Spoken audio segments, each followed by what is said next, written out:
अधिक नालेवाळू प्रकरणात सेटलमेंट गुरू कोणाच्या आशीर्वादाने? तलाठी पंटर वाळू माफिया साखळी उघडकीस येणार की दडपली जाणार?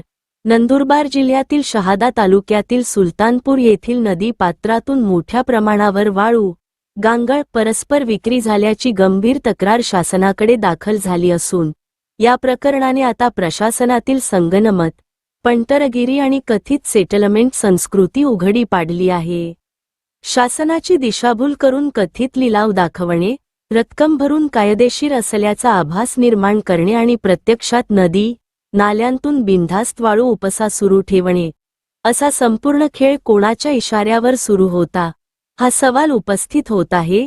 सेटलमेंट गुरू चा नदी, नाल्यांत मुक्त संचार या प्रकरणात संबंधित महसूल अधिकारी, तलाठी यांच्यासोबत कायम फिरणारी एक खासगी व्यक्ती परिसरात चर्चेचा विषय ठरली आहे.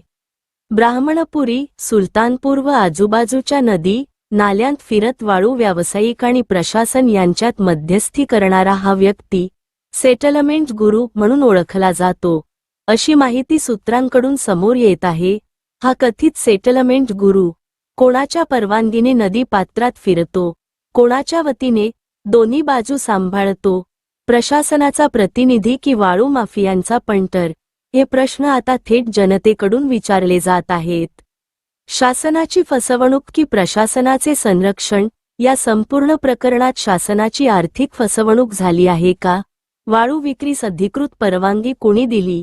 तलाठी स्वतः कारवाई करणारा अधिकारी आहे की व्यवहार सांभाळणारा भागीदार?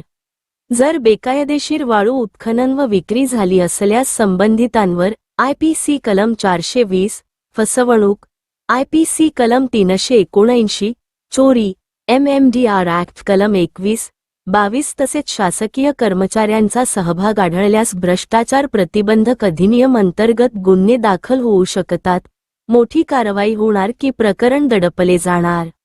आजपर्यंत अनेक वाळू प्रकरणे तडजोडीच्या सेटलमेंटमध्ये गडप झाल्याचा आरोप होत असताना या सेटलमेंट गुरूची ओळख, त्याची भूमिका आणि त्याला पाठीशी घालणारे हात उघड होणार का?